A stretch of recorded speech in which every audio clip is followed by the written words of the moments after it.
we have decided to brand ourselves as the Do Good University. And what does do good mean? That's not grammatically bad English.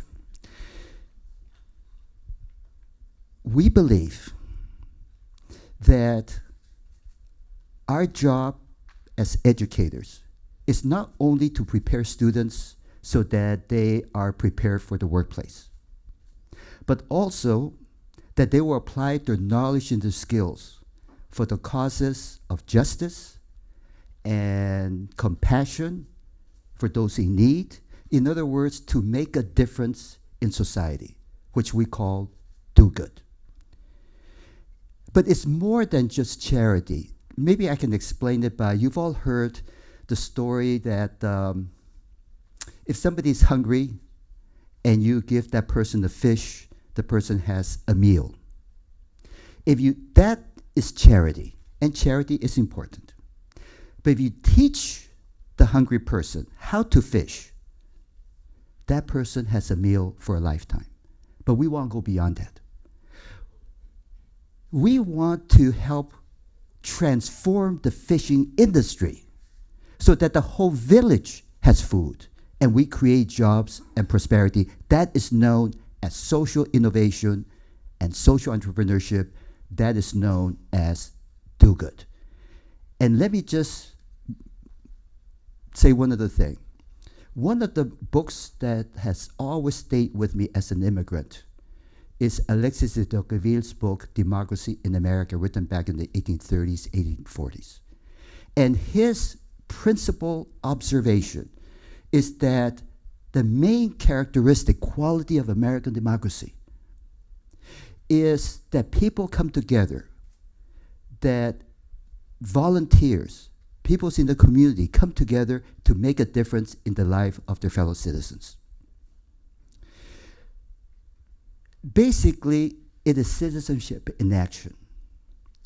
And I'm of this old view, and I think many of us at this university are, that our responsibility as educators, as I say, is not simply to produce people for the workforce, but also to teach them to apply the knowledge and the skills for the causes of justice and service and community impact in a world that's greatly in need of these blessings.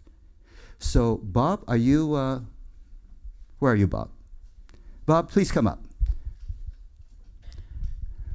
Bob Grimm, the director of our Do Good Institute. Thank you, President Lowe, and I want to say I really appreciate this opportunity to do this session in front of our esteemed friends from U21. As President Lowe said, our Do Good campus is about engaging all students from orientation to graduation and beyond in experiences inside and outside the classroom, where they learn about social impact, social innovation, collaboration, and they're empowered to make the biggest impact possible on a cause they care about, to be forces for good in the world. And one of the pioneering ways in which we've grown our Do Good campus is through what we've called the Do Good Challenge.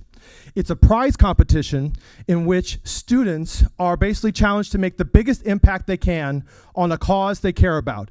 And we have over 100+ teams who compete every year across campus, engaging thousands of students.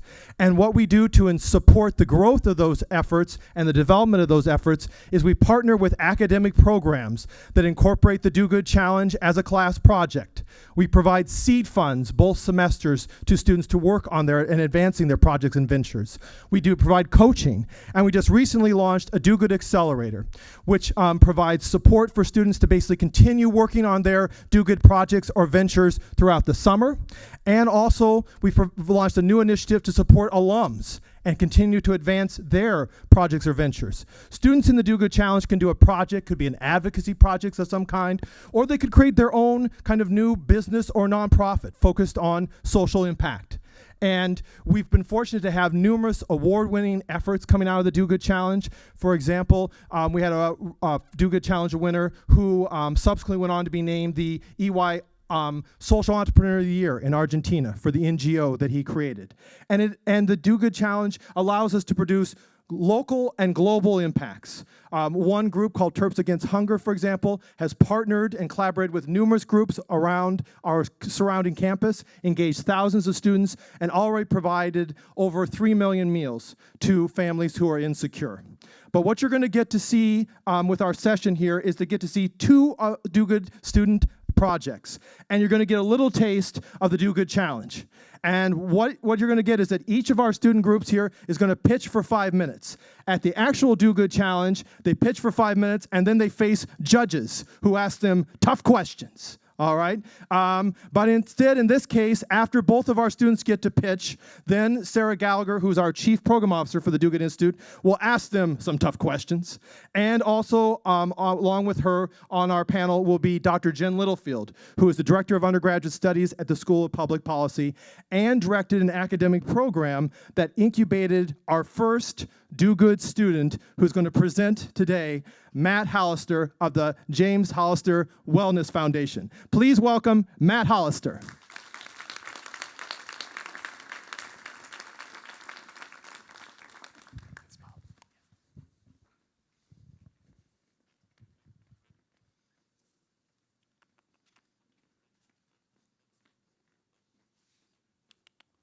Trying to figure out how this thing works.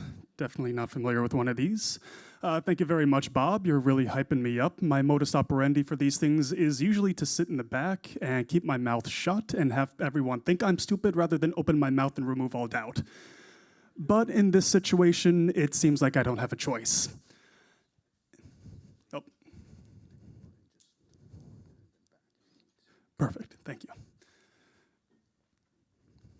So my story and the story of the foundation begins from 2014 to 2015, when my father fought a year-long battle with brain cancer. After he had passed away, my family was left with thousands of dollars worth of cancer medication, and we had absolutely no idea what to do with it. We tried to give it to the hospital room next door to us. They were going through the same issue, but the hospital nixed it for liability concerns. So after doing some looking around, we eventually had to take the medication to a drop-off facility where it was almost certainly destroyed. Coming from a family that really doesn't like to waste things, this definitely left a bad taste in my mouth. But I soon found out that my story wasn't exactly within the category of unique. About $5 billion worth of medication is destroyed every year within the United States alone. And most of it is disposed of in improper ways, either being flushed down the toilet, which pollutes aquatic ecosystems, or by being incinerated, which releases harmful chemicals and dioxins into the atmosphere. That's $5 billion literally up in smoke or down the toilet. $5 billion that could be used to help people is instead being used to make the environment worse, at the expense of people like this woman here. This is Leslie Fuentes. Leslie lives in Honduras. She's a lovely woman and a lovely mother of 3. She's supported by a medical mission team that operates a yearly mission in Honduras that we supply medication to.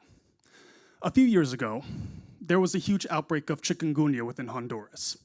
And chikungunya is a virus very similar to malaria. Unfortunately, one of Leslie's children contracted this virus, and being the good mother that she is, she picked up her child and walked several miles to the nearest hospital, where she waited in line for hours and hours and hours until when it was finally her turn, the doctor had to turn her away on the basis that he didn't have enough anti-inflammatory medication to give her. The last thing that a doctor should have to worry about is whether or not he has enough medication to give to his patients. But the reality of the matter is, in most developing countries, everywhere from Afghanistan to Zimbabwe, they're all facing drug shortages of every sort and every type, anything from cancer medication to simple over-the-counter medication. Our waste is their necessity.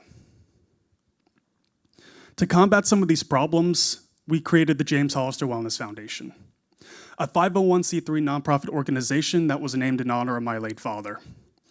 Our mission is to take this surplus medication and to get it to where it needs to go for charitable purposes. What we essentially do is we go up to pharmacies and we say, hey, you know all that medication you have in the back of your shop that will probably just end up in a landfill somewhere? Instead of throwing it away, give it to us, and we'll make sure that it ends up in the hands of a medical mission team operating in Bolivia, Honduras, Ghana, and hopefully in the future, Mozambique and Venezuela. People that have, low-income citizens that are desperately in need of these kind of medicine and medical services, but otherwise don't have access to it. As a result of our efforts so far, we've managed to serve 40,000 people as of this past January. Now, I know,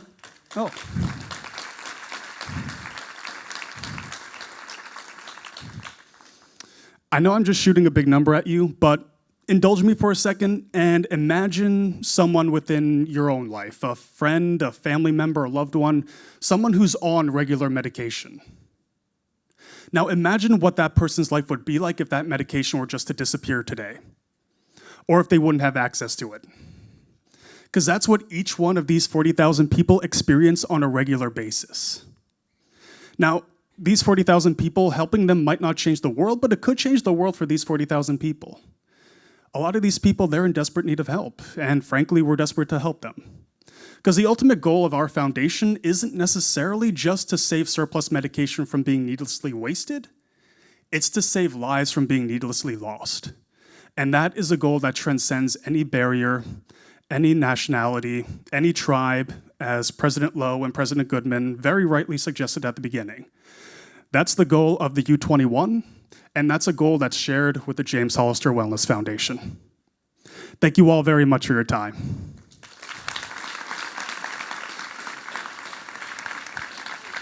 Thank you so much. Thank you, Matt. That was wonderful. 40,000 people, over 40,000 people served. That's amazing. Well done.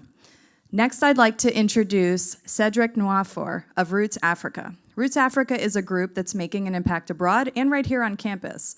They're fostering student learning and a unique approach to development. Please welcome Cedric. You press the green arrow to go forward. Okay. Good morning, everyone. My name is Cedric Nwafor. I am originally from Cameroon, in a city called Bamenda. Growing up in Cameroon, we had 6 farms. We worked on these farms each and every day in, day out. It was tedious manual labor. But at the end of the day, we still could not guarantee that we could have the next meal. And that, to me, thinking back as a child, I used to look at that as one of the biggest injustices that existed in the world. I always thought to myself, nobody that works this hard, nobody that goes through this manual labor each and every day should have to go to bed hungry.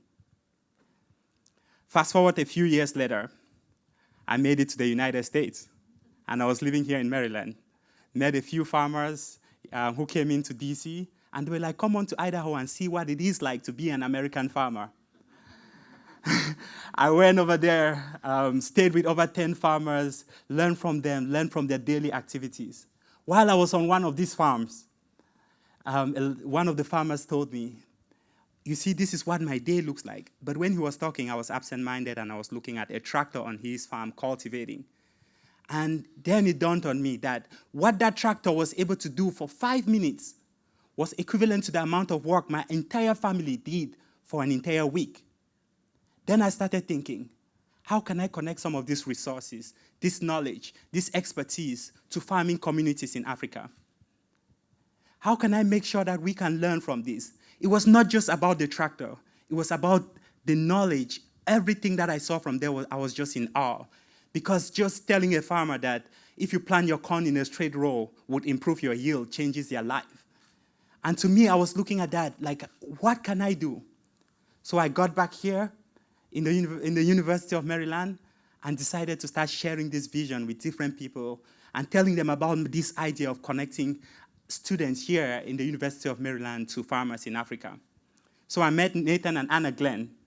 They currently live in Liberia. They work and teach people there how to do sustainable agriculture. They're kind of a bridge between these two communities. They also buy into this vision that together we can do better for farmers in local communities in Africa. And that is how Roots Africa started. Our mission in Roots Africa is to connect academic institutions here in the US and around the world to farming communities in Africa. We do not think that we are saviors. We don't think that we know all the solutions, but we do believe that by communicating with the people that go through these challenges each and every day of their life, that is the only way that we can address these challenges. So in the fall of 2017, students here at the University of Maryland started video conferencing with students in Liberia.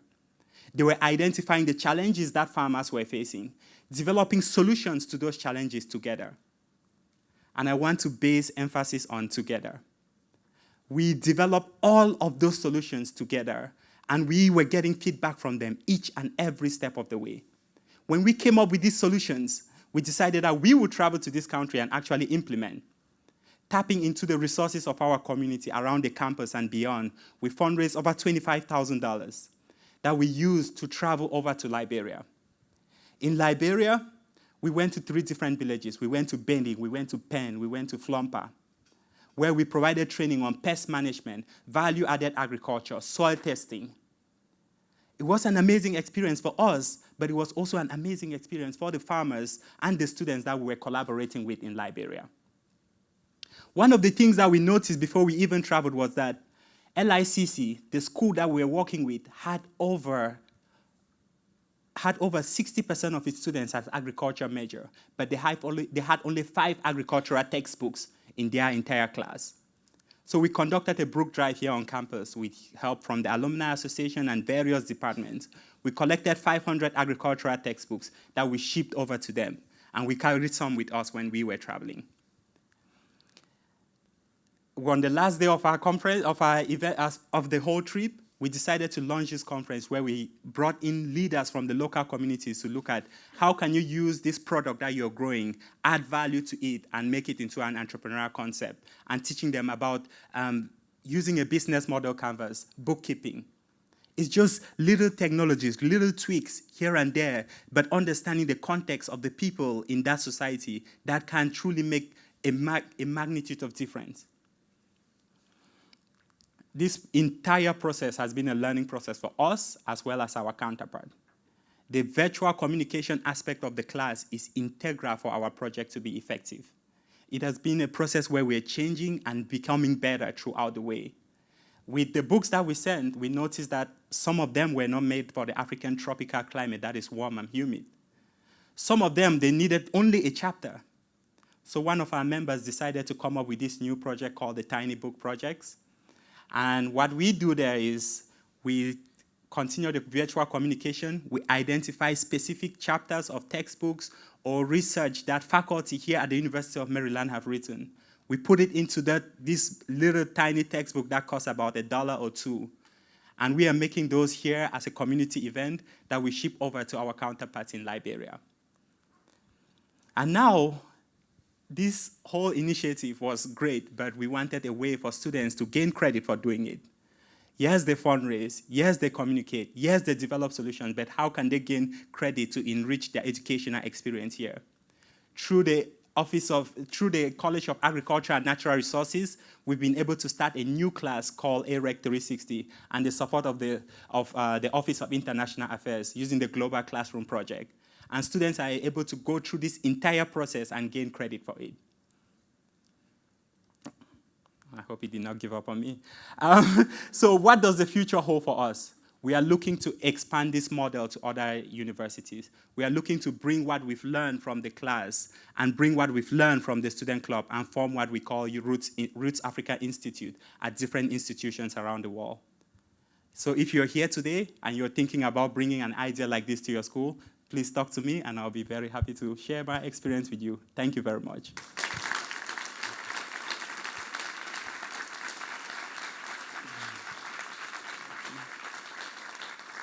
Cedric, thank you so much. Do you want to have a seat? And Dr. Littlefield and Matt, if you'd rejoin us. Cedric, I don't know if you said how many farmers you actually trained and learned from while you were abroad. 400. Over 400 in just one trip. Does this work?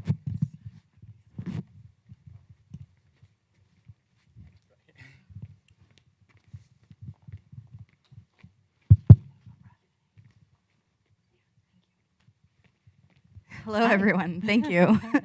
So Cedric and Matt, I've heard your stories so many times, but every time I'm inspired and I learn something new. So thank you again for sharing your work with us. Can we give them another round of applause, please?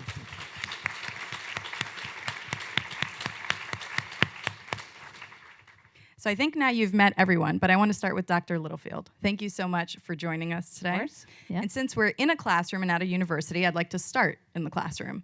Can you tell us a bit more about some of the academic offerings at Maryland and how we engage students in social innovation? Yes, I will. Thank you so much for having me. I mean, you can see how amazing the students are that we have here, and they have these unbelievable ideas.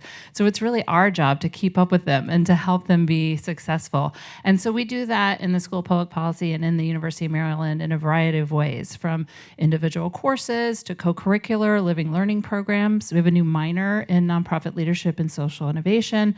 We have a major in public policy where students can go deep in that as well. And we have different structures within the courses from every step along the way, I believe, in that process. One is just introducing students to what are the issues out there. In the public leadership program that I directed a few years back, we would have students choose issues that affect our local community here in Prince George's County. And they would form 3 different work groups, one that was doing grant writing and investigating the nonprofit landscape in Prince George's County, one that was looking at policy change that could happen, and another that was doing fundraising that would add to a seed grant that we got from the Do Good Institute. And at the end, students would create policy proposals and also give a grant to a local nonprofit organization. And really getting students in that hands-on around different topics is critical. And it fed their mind and allowed them to think, well, what is it that I want to do? And how do I want to create change? And so we also have a course, the Do Good Now course, where we have students create their own ideas, form teams, and we give them the space and the structure to design and implement those projects, like some of the ones you've seen up here. And we've seen that to be critical as well, because these students are out there with these amazing ideas. They need support, but they also need credit for it because they are so busy and having to be students that offering credit and offering that structure and support is really, really critical. So we have courses that in grant making as well, where students are a foundation, where they learn the foundation investment side all the way to doing the work in the projects. And we've seen this in other parts of campus as well. So we've actually worked with the engineering school to design a similar type course where students can look at the unintended consequences of engineering. They can also use that model where they are learning how to do grant writing and also learning how to invest in the local nonprofit landscape as well. So a variety of different models and different ways that universities can provide support academically for their students in this work. That's great. Thank you, Dr. Littlefield. And I love the public leadership class that you talked about. It sort of addresses the different parts of the fishing equation that President Lowe was talking about. Mm-hmm. Matt, you've had direct experience in these classes. Can you talk a little bit about how you started? Yeah, sure. First, I guess that to give credit where credit was due, the James Hollister Wellness Foundation wouldn't exist without the public leadership program. The foundation began as a capstone project for the program after 2 years. And yeah, that's essentially how we got our start, not only with the public leadership program, but also the Do Good Institute. That was the first year we applied for the competition, and the $500 accelerator grant that we got with the Do Good Institute for our first year actually went to funding our first mission trip in Bolivia with MedFund, who was another Do Good alum.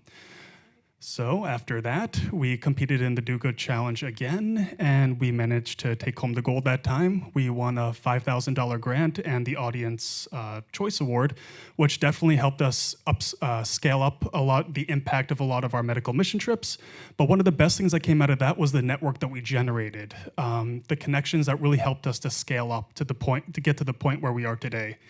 So I guess, once again, to give credit where credit is due, any success of the James Hollister Wellness Foundation is ultimately your success as well, Jen, and your success as well, Sarah. Modest. We exist because of you. Yeah, that's exactly right.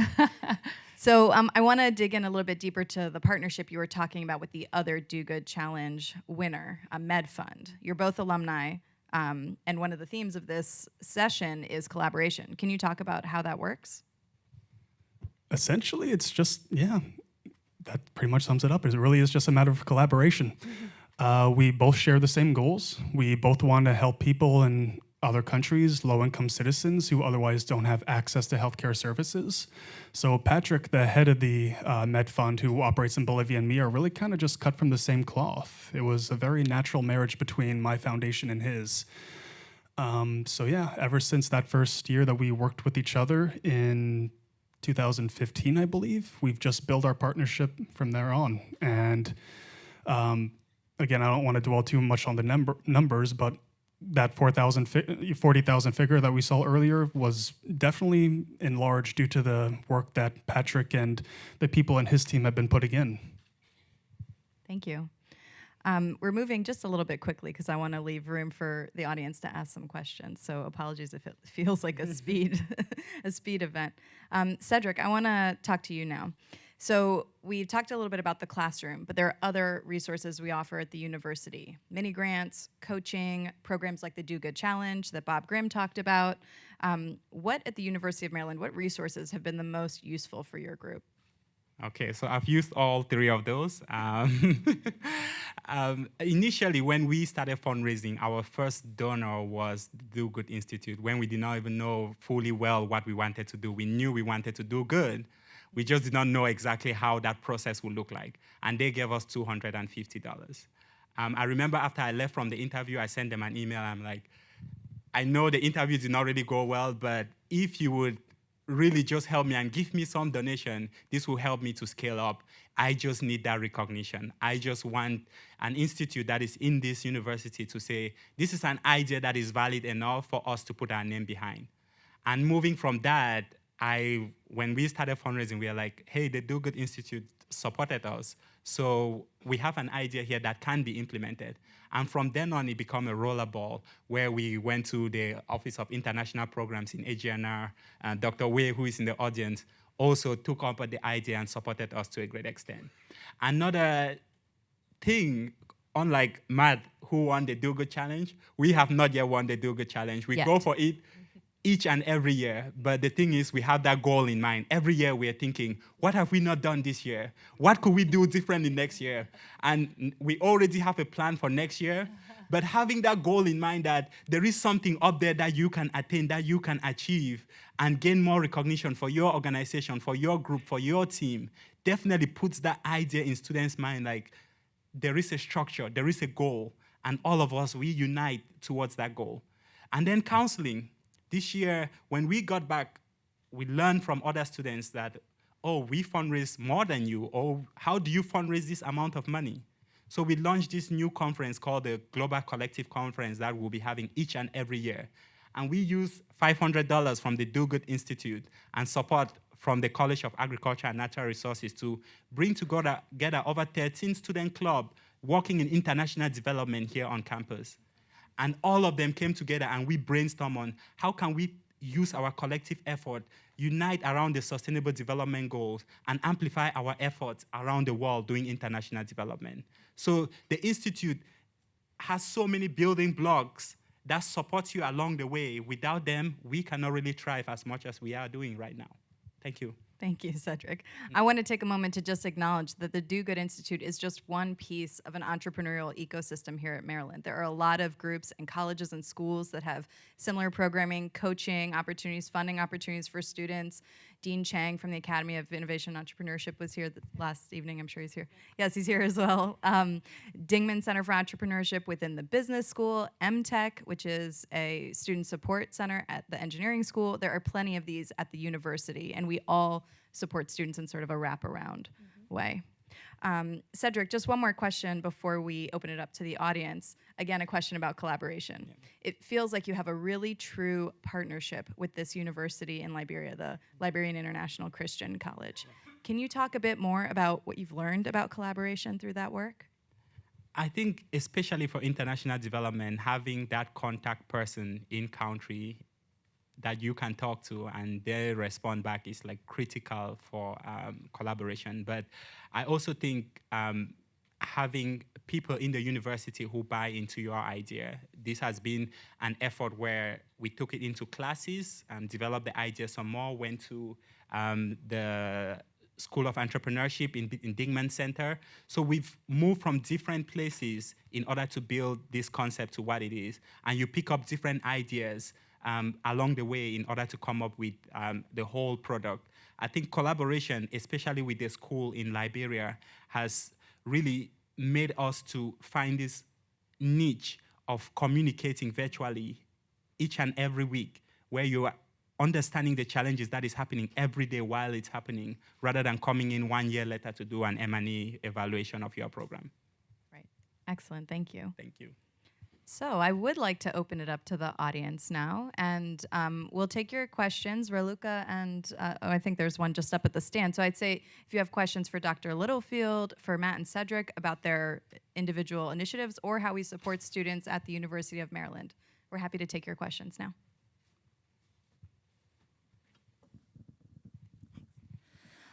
Good morning, everyone. I'm Rachel Sanderson from the University of Glasgow. Firstly, can I just say what an inspiring session that was? You guys are incredible, and I would love. I actually have lots and lots and lots of questions for all of you, but I will keep it brief. But I really just wanted to say what fantastic work you're doing. You should be incredibly proud. I guess for the Do Good Institute itself, what are your future ambitions? So what are the plans for the Institute? How do you measure success? And actually, if there's time for Matthew and Cedric also to kind of answer that question in terms of their future aspirations. Sure. I'll just say quickly, because I would actually like to hear from Matt, Cedric, and Jen as well, where they would like to see the Do Good Institute. But our goal is to really reach every single student at the university at some point between orientation and graduation, whether it's in a course, the Do Good Challenge, one of these interventions that we have. And we're making an impact and doing that. We have 14 colleges and schools at the university, and we're housed within one, the School of Public Policy. So by partnering with other academic branches at the university, we're doing that slowly. And we're building up the number of students that we're reaching, but there are a lot more to reach. So I'd say that is where we're trying to get in the next few years, is to make sure we can touch every student. Matt and Cedric, I'll let you speak now, and I'd love to hear, because you've been through some of our programming, what would be valuable that we don't offer, maybe? That is a good question. Yeah, talk about something that I don't even know. I will say, one of the best things that I've experienced about the Do Good Institute in general so far is that after I won the Do Good Challenge, it wasn't, okay, here's the money, good luck to you, best wishes. It was a constant relationship that's been growing and growing and growing even after that point to this very day. That's why Sarah was kind enough to have me come in here in the first place. They do have, I think as Bob mentioned before, a new accelerator program where they're continuing to offering money, support, mentorship, networking, all these kind of resources to former Do Good alums and to other alumni within the University of Maryland to keep that relationship building and building and building, and also allowing us the opportunity to dream bigger, to expand our own influence, to expand our own goals, to allow us to achieve heights that we didn't even know that we could personally achieve. That's why personally, I'm able to start thinking about expanding not just to Central America, where we've been primarily serving at this point, but also to serve countries in West Africa or Southeast Asia, countries all over the world. A lot of that scaling up is really only possible as a result of the work that we're doing with the Do Good Institute and that continued relationship and networking. Yep. Okay. I was happy he took the question first because I'll figure out what to say. But I think this is the perfect occasion. I think it should become a trend in other schools, like the schools that you have. I know you have something along those lines already in your institution, but I would like to see this as an international event that we all come back together here and celebrate doing good in the world. As for Roots Africa, in the next 5 years, we hope to expand to 5 other universities. And that means 5 universities here or in Europe and 5 other universities in Africa. So that's 10 universities that we connect with each other. And that is our goal for the next few years and the future. I think there are some people to talk to in the audience about that. Yeah. Dr. Littlefield, is there anything on the academic side or otherwise? The only thing I would add is I think it's really important to have all these touch points for students, but also allow for students to understand the context. Your opening point, why are there people in the world that work so hard but are still hungry? Why? Why is that? How do we understand the systemic issues and the problems surrounding why we need to do good? I think it's critically important in the academic space as well. And I think that's a really important addition to the new major in public policy. So understanding that context, understanding how to work with others that think differently, differently, that might have different opinions on how to solve these problems, and then what are different levers of change in which we can create change. Sometimes it is through these organizations in these different sectors, but sometimes we have to get that policy change as well. So understanding all the different ways and allowing students to go deep is really important too, and that's one of the goals that we have for some of these programs we've added recently. That's a great point. Thank you. Other questions? Yes. It was going to pick up on that discussion, really. I mean, one of the reasons that the examples you showed us were so terrific is that they appeal to others, because we recognise these are not problems confined to the University of Maryland. So, this is a university network. What's to stop us committing to joining you? I mean, if you're open to us to join, personally, I'll commit the University of Edinburgh to look at these two areas and see whether there are students in our university that want to join in, because I'm quite sure there will be. Drug wastage, for example.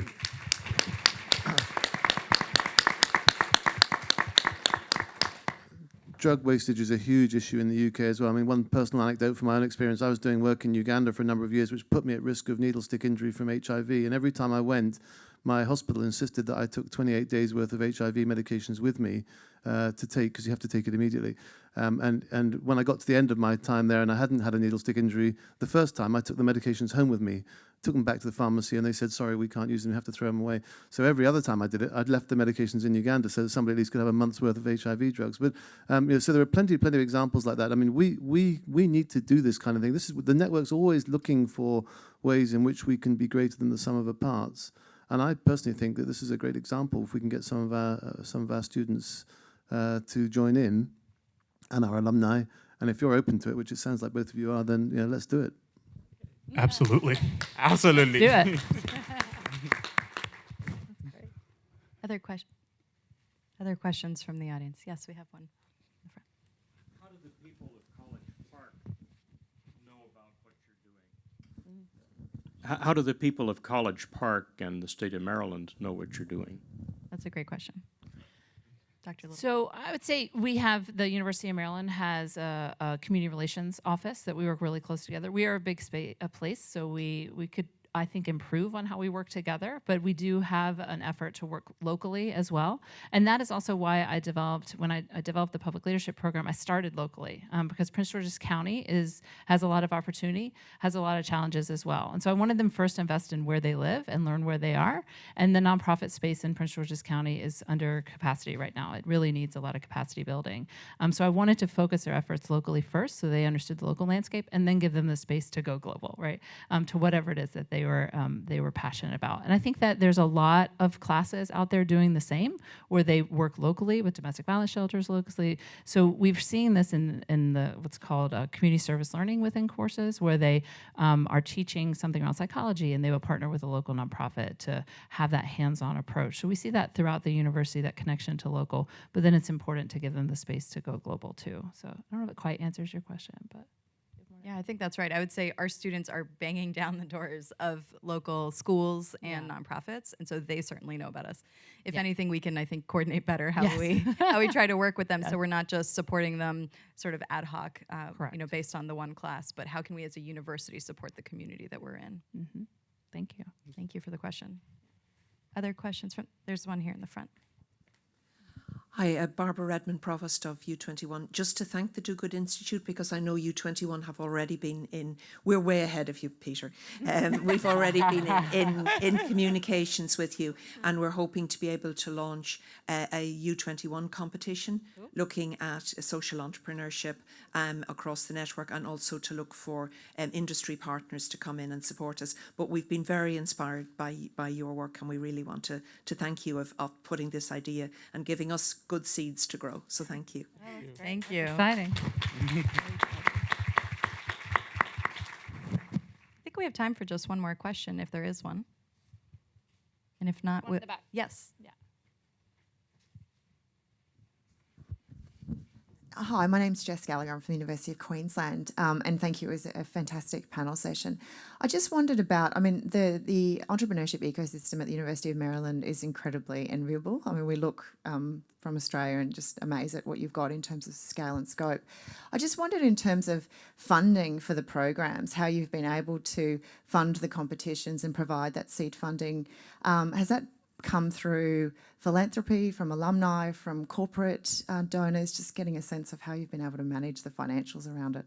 Sure, of course. So I thought we would get this question. The Do Good Institute is largely funded by private donations. We also have some corporate sponsorships for the Do Good Challenge. For example, Morgan Stanley has been our sponsor since the beginning, all 8 years.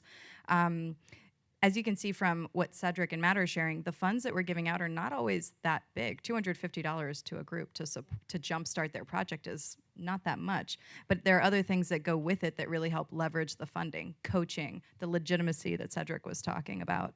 And when we're working with other partners on campus, so for example, the Do Good Now class that Dr. Littlefield was talking about, we were trying to offer that in more and more schools and colleges at the university, and sometimes we match funding to support other sections of that course. And I really like what the public leadership class does. I'll add to that. Well, one, two, there's also some foundations out there that are recognizing this work.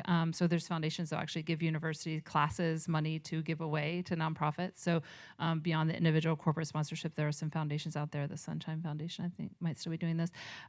But we also had students fundraise. And I was skeptical that they would be excited about that. But that was actually our most popular group. I was always surprised because they come out of high school having done all this community service work where they'd done fundraising. We had one student who was in the Do Good Challenge actually just last week who raised like $100,000 for breast cancer as a high school student. So they came in passionate about it and knowing about it, and they were extremely successful using their own networks to raise money, and we would match them. And so that was a lot of incentive of like, oh, the more we raise, the more we can give. And you know, moms, dads, grandparents, everybody wants to support that. They were super successful in the fundraising. And so that, and then also, as Sarah said, in Prince George's County, a lot of our nonprofits are extremely small. So we were giving $2,000, $3,000 grants, and they were huge for these groups. I mean, it allowed them to do really big things on a small amount of money. So even giving to local nonprofits, that can be a lot of money for them. And also supporting the groups in small ways for the student groups is really important too. So I think kind of coming up with a mix, it's not as daunting as it might seem. Yeah. Great. If there are no more questions. They're fighting over who gets the mic. Okay. So thank you so much, everyone. Thank you, everyone. Extraordinary, just extraordinary.